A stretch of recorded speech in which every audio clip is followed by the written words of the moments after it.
accedido a endurecer las medidas contra los productos químicos utilizados para producir fentanilo tras la visita del director del FBI, Kash Patel, lo que representaría un avance en la lucha que Estados Unidos tiene contra el narcotráfico. Para analizarlo a profundidad, le damos la bienvenida a Vanessa Vallejo, analista político de Voz, Alfonso Aguilar, abogado y analista político de Voz desde Washington, D.C., y a Franklin Camargo, analista político de PragerU desde California. Bienvenidos. Y bueno, esto parece una muy buena noticia, la da a conocer el director del FBI, Kash Patel. ¿Qué implicaciones geopolíticas tiene el compromiso de China de endurecer el control sobre los precursores químicos del fentanilo, especialmente tras la visita de Patel? ¿Y cómo se puede asegurar a Estados Unidos de que lo cumplan? Comienzo contigo, Alfonso. Mira, quién sabe, los chinos han hecho promesas en el pasado. No sé, yo no estoy muy optimista sobre esto. O sea, ellos envían todo el material y fabrican estas drogas en México, ¿no? Entonces, claro, ellos son gran parte de los responsables de lo que está ocurriendo. Entonces, no sé, suena como algo positivo, me alegra que haya este acuerdo, pero al final queremos ver una reducción en el fentanilo que está entrando por la frontera y que eso lleve a una reducción en el uso del fentanilo y en las muertes por sobredosis de fentanilo, ¿verdad? O sea, aquí se están tomando un sinnúmero de acciones. O sea, el presidente ha cambiado cómo se lucha en contra de las drogas, ahora una guerra contra narcoterroristas, estamos hundiendo narcolanchas, se habla de hacer ataques terrestres para disrumpir rutas de transporte de cocaína. Ahora estamos hablando de que no lleguen los componentes de las drogas de fentanilo a México. O sea, no sé qué más se puede hacer. Yo lo que quiero ver son los resultados, que se vea una reducción considerable para demostrar que este esfuerzo sí está siendo efectivo, diferente a pasados esfuerzos que realmente eran muy limitados y que no estaban parando el flujo de drogas a los Estados Unidos. Por supuesto. Vanessa, como lo señala Alfonso, el fentanilo que entra a los Estados Unidos se fabrica y se trafica desde México hacia Estados Unidos. ¿De qué manera puede Estados Unidos presionar de manera más efectiva a México para que haya una mayor cooperación en esta lucha? Sí, pues yo creo que ahorita el reto será, es decir, yo creo que ya el solo hecho de que tengamos a Patel diciendo todo este tipo de logros, de acuerdos, de que ya se haya puesto, digamos, la lupa sobre esto, ya es, digamos, un logro. Cuando venimos particularmente de una administración a la que parecía que no le importaba nada de esto, el problema con el fentanilo es que mientras que las otras drogas, digamos que normales o a las que la gente está más familiarizada con ellas, pues necesitan digamos, una sobredosis importante para causar, por ejemplo, una muerte. Con fentanilo es muy fácil que la gente simplemente termine muriendo por una sobredosis porque se necesita muy poco, tanto para volverlos adictos como para matar a alguien. Y si uno entiende la guerra no solo en el sentido militar, sino en otros sentidos, pues entiende por qué China busca de todas las maneras posibles, digamos que minar y causar caos y lastimar a la sociedad americana.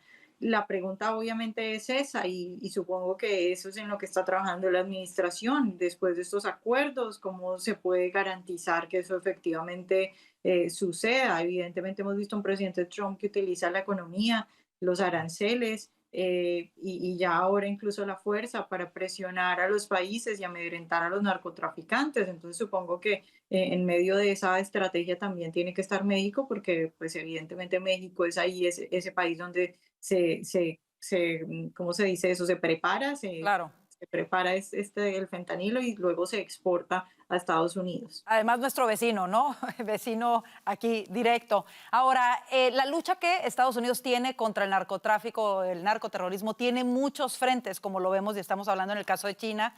Tenemos los ojos puestos en la llegada del portaaviones Gerald Ford, que ya se encuentra bajo órdenes del Comando Sur. En ese sentido, llama la atención que ahora el narcodictador Nicolás Maduro ordenó crear comandos de defensa para una lucha armada ante este despliegue. Esto incluiría a civiles, literalmente armar a los civiles para que se defiendan en caso de alguna acción por parte de Estados Unidos. ¿Qué es lo que busca con esto Nicolás Maduro?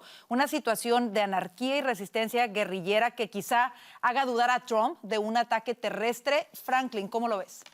Sí, Maduro busca elevar el costo de su salida.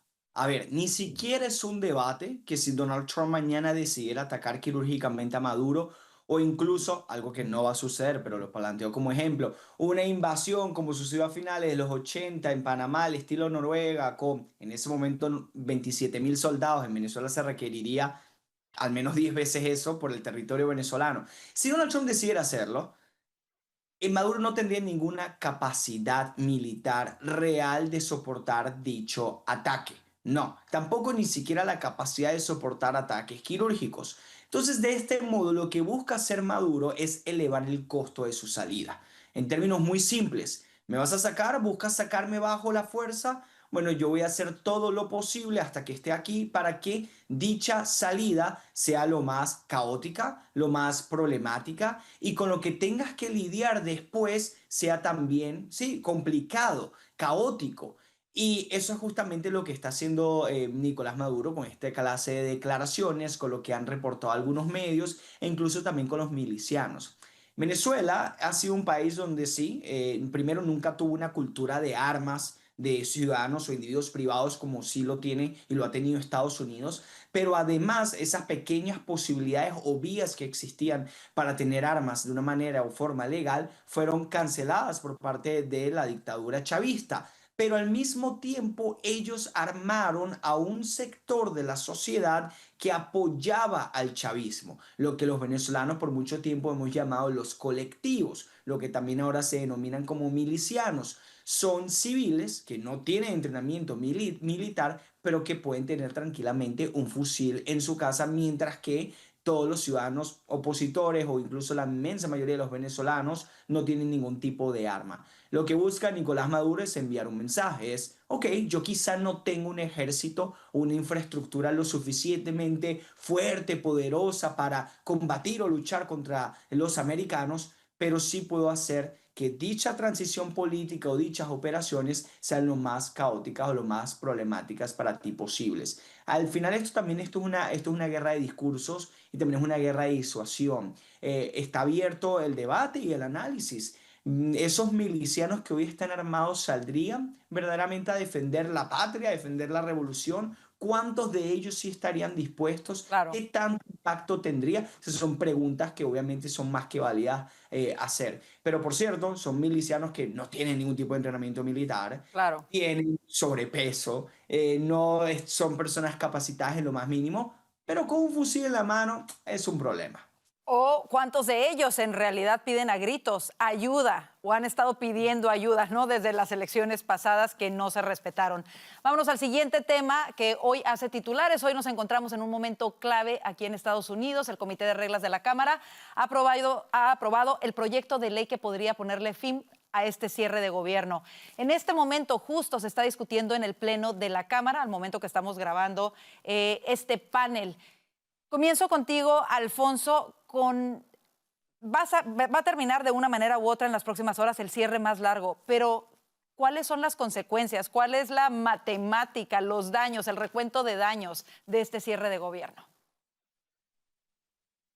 Bueno, es un daño, al final es un daño al pueblo americano, ¿verdad? En términos de empleos perdidos, la economía o el impacto negativo que ha tenido en la economía, el caos que vimos estos últimos días, el fin de semana y los días siguientes en los aeropuertos, gente que ha pasado hambre porque no han podido recibir los beneficios alimentarios. O sea que el gran perdedor al final es el pueblo americano. Políticamente son los demócratas, ¿verdad? Y están frustrados porque después del martes, cuando gana Mamdani y ganan la gobernación en Nueva Jersey, en Virginia, estaban súper contentos, pensaban que tenían el momento político, que podían continuar este cierre por 2 meses más, quién sabe, y conseguir que los republicanos votaran a favor de extender los beneficios, los subsidios de Obamacare. Bueno, pues se les acabó el cuento porque 8 de ellos, por lo menos 7 demócratas y un independiente, votaron el Senado para acabar con el cierre y ahora están frustrados y ellos se ven mal. Se ven mal porque, como hemos dicho, la propuesta que aceptaron al final este puñado de senadores es la misma propuesta que le habían hecho los republicanos desde el primer día. Entonces, esto era totalmente necesario. Hay recriminaciones internas, los más izquierdistas atacando a los menos izquierdistas. Verdaderamente es increíble. Pero la verdad es que la mayoría del partido, y hay que reconocer esto, aunque esto se ha acabado, la mayoría de los líderes demócratas, la inmensa mayoría, quería continuar con este cierre y hacer sufrir al pueblo americano, que eso hay que recordarlo. Vanessa, ¿qué medidas deberían de tomarse para que no se vuelva a caer en una situación como esta? Porque si bien es cierto que esto ojalá termine de una vez y por todas en las próximas horas, imagínense volvernos a enfrentar a esto durante el mandato del presidente, estos daños, las consecuencias para las familias. ¿Qué medidas deberían de tomarse para evitar algo así?